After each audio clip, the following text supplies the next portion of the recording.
Alors les principaux leviers pour faire évoluer les partenariats dans la recherche médicale, pour moi, c'est l'accélération.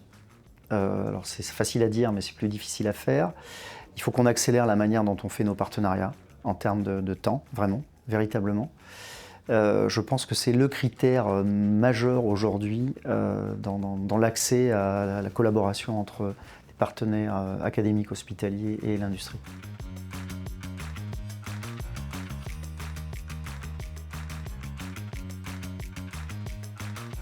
Une journée comme comme les Cohort Innovation Day est extrêmement importante parce qu'elle a plusieurs avantages et en tout cas elle doit amener à plusieurs bénéfices. Le premier, c'est d'abord une meilleure visibilité sur ce qui existe, parce qu'il se fait beaucoup de choses dans le domaine des cohortes, beaucoup d'initiatives et c'est bien d'avoir une visibilité là-dessus. Et le deuxième élément, c'est de mieux comprendre quels sont les freins à une meilleure utilisation de ces cohortes et un meilleur accès à ces cohortes. Et là aussi, ça a donné l'opportunité de partager, de discuter sur ces sujets-là. Donc on a besoin de mieux utiliser nos cohortes, on a besoin de les utiliser comme des vrais outils de développement. Et une journée comme celle-ci permet de mettre les acteurs, de les rendre visibles, de les mettre autour de la table et de discuter sur la meilleure manière d'utiliser ce qu'on a.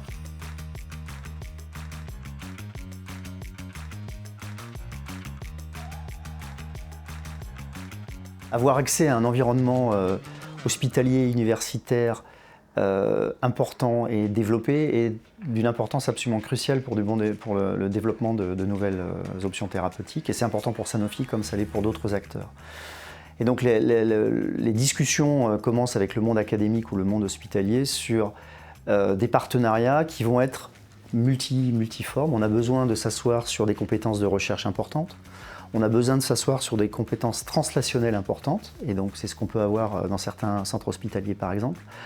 Et dans cette activité translationnelle, on a besoin d'avoir accès à des cohortes qui sont évidemment bien designées, bien référencées, mais qui sont importantes pour la maladie sur laquelle on va cibler, ou l'ensemble des maladies sur lesquelles on va cibler. On a besoin d'avoir une connexion avec le monde clinique dans ces différents environnements. Donc, pour toutes ces raisons-là, évidemment, on a besoin d'avoir des partenariats solides avec des environnements académiques. Et c'est ce qu'on a fait, par exemple, dans deux domaines qui sont importants pour Sanofi. En immuno-inflammation, sur un certain nombre de pathologies, on a fait un partenariat très récent avec l'IHU de Montpellier et avec un certain nombre d'acteurs montpelliérains, parce qu'il y a des cohortes intéressantes, parce qu'il y a un savoir-faire de recherche et parce qu'il y a un savoir-faire de développement clinique dans un certain nombre d'activités. Même chose en oncologie, si on regarde ce qui s'est passé sur la région parisienne, ce qu'on a fait avec le PSCC et avec les acteurs de la région parisienne, gros centre hospitalier, Gustave Roussy, un certain nombre d'acteurs, un développement de la recherche qui se fait là-bas, de la recherche translationnelle parce qu'on a besoin de mieux comprendre les maladies.